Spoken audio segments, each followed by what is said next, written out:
Title को देख कर आ गए ना इस वीडियो पे।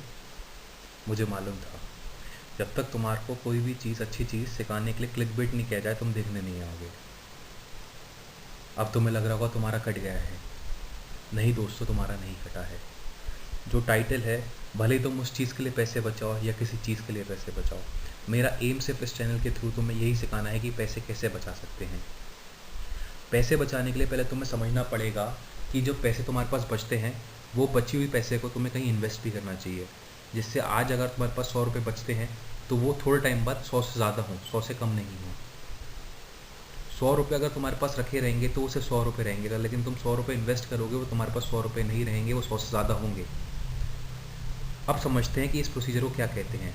सपोज़ करो कि तुम 20,000 रुपये कमाते हो, तुम्हारे खर्चे महीने के 15,000 रुपये हैं, तुम्हारी सेविंग्स कितनी होंगी? 5,000 रुपये। अब जो तुम्हारी 5,000 रुपये की सेविंग्स है उसको अगर तुम 6 महीने के लिए सेव करते हो तो उसको जब पैसा को एक्यूमुलेट करोगे उसको उसके जो अमाउंट होगा उसका अमाउंट 30,000 रुपये होगा। कहने में 30,000 रुपये अच्छा लगता है, लेकिन अगर तुम उसको कहीं इन्वेस्ट करोगे तो वो 6 महीने बाद 30,000 रुपये नहीं 30,000 से ज़्यादा होगा। तुम्हें भी मालूम है कि जितना तुम कमाते हो उसमें जितना खर्चा करते हो वो तुम्हारी सेविंग्स होती हैं, लेकिन उस सेविंग्स को इन्वेस्ट करना सीखो कि कहाँ इन्वेस्ट करना चाहिए, कैसे इन्वेस्ट करना चाहिए। उसके बिना कुछ नहीं हो सकता है मेरे हिसाब से।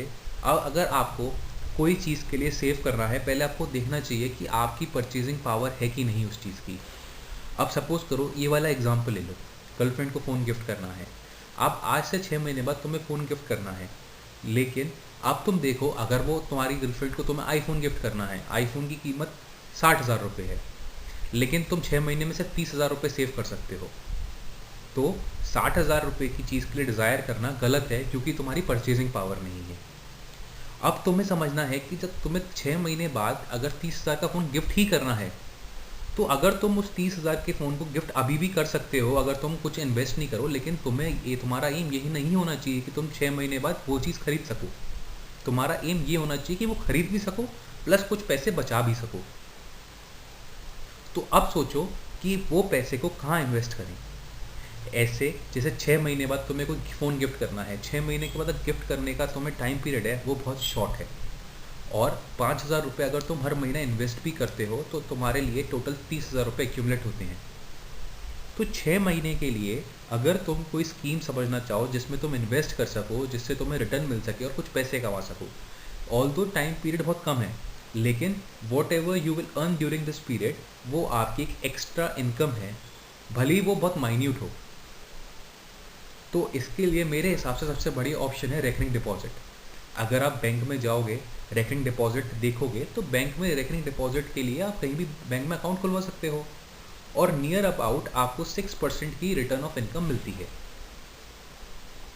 अगर आप 6% की रिटर्न ऑफ इनकम लेते हो तो वो नियर अबाउट एफडी की रेट ऑफ इंटरेस्ट के बराबर है, और एफडी में वो फ्लेक्सिबिलिटी नहीं है कि आप हर महीने डिपॉजिट कराओ। आरडी में फ्लेक्सिबिलिटी है कि आप हर महीने एक डेफिनेट अमाउंट हर बार डिपॉजिट कर सकते हो, जिससे वो एक्यूमुलेट होके बड़ा अमाउंट बन जाता है। इसलिए इस वीडियो का जो एक एम है वो एम यही है कि आप जो काम कर रहे हो करो, लेकिन जो पैसा बचता है उसे इन्वेस्ट भी करो, जिससे आपका एक पैसिव सोर्स ऑफ इनकम आए। एक्टिव सोर्स ऑफ इनकम के साथ एक पैसिव सोर्स ऑफ इनकम होना बहुत ज़रूरी है। इसलिए आप इन्वेस्टमेंट्स करो, उनके रिटर्न्स लो, अपने मेन वर्क के साथ साथ ये सब काम करोगे, आपको ही एक्स्ट्रा हेल्प मिलेगी।